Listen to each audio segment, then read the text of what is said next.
നമസ്കാരം, ഞാൻ Deepthi. Chemmanur international jewellers Kaumudi ഹെഡ്ലൈൻസിലേക്ക് സ്വാഗതം. Powered by ARMC, present by NCDC. Camera കള്ളം പറയില്ല. ജിഷ കൊലക്കേസിൽ നിർണായക വഴിത്തിരിവ്. പ്രതി എന്ന് സംശയിക്കുന്ന ആളുടെ ദൃശ്യങ്ങൾ പുറത്ത്. കൊല നടന്ന ദിവസം ഉച്ചയ്ക്ക് മഞ്ഞ ഷർട്ട് ധരിച്ച ഒരാൾ ജിഷയെ പിന്തുടരുന്നതായി ദൃശ്യങ്ങൾ. സാക്ഷിമൊഴികളെ സാധൂകരിക്കുന്ന വിവരങ്ങൾ അന്വേഷണ സംഘത്തിന് ലഭിച്ചത് ജിഷയുടെ വീടിന് സമീപത്തുള്ള വളം വിൽപ്പന കേന്ദ്രത്തിലെ CCTV ക്യാമറയിൽ നിന്ന്. കൊല്ലപ്പെട്ട ദിവസം രാവിലെ ജിഷ പുറത്തുപോയിരുന്നു. കൂടുതൽ വിവരങ്ങൾക്കായി പ്രദേശത്തെ ഒരു ക്യാമറ കൂടി പരിശോധിക്കണമെന്നും പോലീസ്. കേസുമായി ബന്ധപ്പെട്ട് അന്വേഷണ സംഘം ഇന്നലെ കോതമംഗലം സ്വദേശി സന്തോഷിനെ കസ്റ്റഡിയിലെടുത്തിരുന്നു. കൊട്ടേഷൻ സംഘങ്ങളുമായി അടുത്ത ബന്ധം പുലർത്തിയിരുന്ന ഇയാൾക്ക് കൊലപാതകത്തിൽ പങ്കുണ്ടെന്ന് സംശയം. പ്രതിയെ രഹസ്യ കേന്ദ്രത്തിൽ ചോദ്യം ചെയ്യുന്നു. അതേസമയം കേസിൽ ജിഷയുടെ അമ്മയോട് മൃദു സമീപനം വേണ്ടെന്ന് DGP ലോക്നാഥ് ബെഹ്റ. മൊഴിയെടുക്കൽ ഒഴിവാക്കി ഇവരെ ചോദ്യം ചെയ്യാനും നിർദ്ദേശം. നീക്കം വാർത്താ പ്രാധാന്യം ഒഴിവാക്കി ബുദ്ധിപരമായ ചോദ്യം ചെയ്യലിലൂടെ നിർണായക വിവരങ്ങൾ ലഭിക്കുമെന്ന നിഗമനത്തിൽ. കൊലയ്ക്ക് പിന്നിൽ വാടക കൊലയാളിയെന്നും സംശയം. തർക്കം തീർക്കാൻ ഡൽഹിക്ക്. കോൺഗ്രസിലെ നേതൃമാറ്റ ആവശ്യത്തിൽ ഹൈക്കമാൻഡിന് കടുത്ത അതൃപ്തി. തിരഞ്ഞെടുപ്പ് തോൽവിയെ തുടർന്നും ഗ്രൂപ്പ് പോര് രൂക്ഷമാകുന്ന സാഹചര്യത്തിൽ പാർട്ടിയിൽ തിരുത്തലുകൾ അനിവാര്യമെന്ന് കേന്ദ്ര നേതൃത്വം.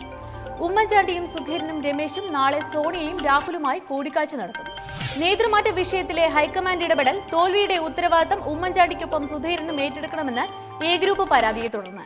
പ്രതിപക്ഷ കസേര നഷ്ടപ്പെട്ടതോടെ ഉമ്മൻചാണ്ടി പക്ഷത്തിന് ഇനിയുള്ള പിടിവള്ളി പാർട്ടി നേതൃസ്ഥാനമാണെന്നിരിക്കെ കലാപക്കൊടി ഉയരുന്നത് സുധീരന് നേരെ.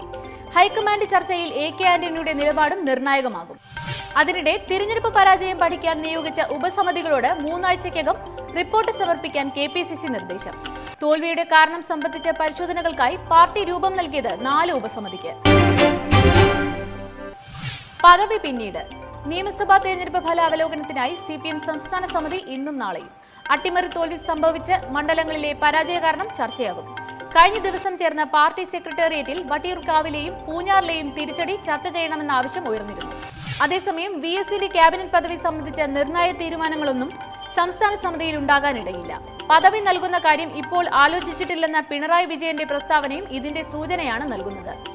അതിനിടെ VSന്റെ പദവി കേന്ദ്ര കമ്മിറ്റിയുടെ അജണ്ടയിലില്ലെന്ന് സീതാറാം യെച്ചൂരി.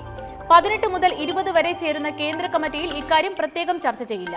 പദവി തീരുമാനമെടുക്കേണ്ടത് സംസ്ഥാന സർക്കാർ എന്നും പാർട്ടി ജനറൽ സെക്രട്ടറി. പിന്തുണയും പ്രതിഷേധവും. ആണവ വിതരണ രാജ്യങ്ങളുടെ പട്ടികയിൽ ഇടം നേടാനുള്ള ഇന്ത്യൻ ശ്രമങ്ങളെ എതിർത്ത് ചൈന. അംഗരാജ്യങ്ങളായ ന്യൂസിലൻഡ്, അയർലൻഡ്, ദക്ഷിണാഫ്രിക്ക, ഓസ്ട്രിയ എന്നിവയുടെ പിന്തുണയോടെ ചൈന പരസ്യ എതിർപ്പ് അറിയിച്ചത് ഇന്നലെ വിയന്നയിൽ നടന്ന NSG യോഗത്തിൽ. ആണവ വ്യാപന കരാറിൽ ഒപ്പിടാത്ത ഇന്ത്യയെ NSGയിൽ ഉൾപ്പെടുത്തരുതെന്നും വാദം. ഇന്ത്യയുടെ അംഗത്വം ആണവ വ്യാപനം തടയാനുള്ള ശ്രമത്തെ അട്ടിമറിക്കും. ഇന്ത്യ-പാക് ബന്ധത്തെ ഇത് പ്രതികൂലമായി ബാധിക്കുമെന്നും ചൈന. എതിർപ്പുയർന്ന സാഹചര്യത്തിൽ ആണവ വിതരണ രാജ്യങ്ങളുടെ പട്ടികയിലേക്കുള്ള ഇന്ത്യയുടെ പ്രവേശനം വൈകും. അതേസമയം സ്വിറ്റ്സർലാൻഡിനും അമേരിക്കയ്ക്കും പിന്നാലെ ഇന്ത്യയുടെ NSG അംഗത്വത്തെ പിന്തുണച്ച് മെക്സിക്കോയും. ആണവ വിതരണ രാജ്യങ്ങളുടെ പട്ടികയിൽ പിന്തുണ തേടിയുള്ള പ്രധാനമന്ത്രി നരേന്ദ്രമോദിയുടെ പഞ്ചരാഷ്ട്ര സന്ദർശനം പൂർത്തിയായി. ജൂൺ 4 ആരംഭിച്ച യാത്രയിൽ മോദി സന്ദർശിച്ചത് അമേരിക്കയ്ക്ക് പുറമെ അഫ്ഗാനിസ്ഥാൻ, ഖത്തർ, സ്വിറ്റ്സർലാൻഡ്, മെക്സിക്കോ എന്നീ രാജ്യങ്ങൾ. Chemmanur international jewellers Kaumudi headlines powered by ARMC, present by NCDC സമാപിക്കുന്നു. അടുത്ത ഹെഡ്ലൈൻസ് 1 മണിക്കൂറിന് ശേഷം. നമസ്കാരം.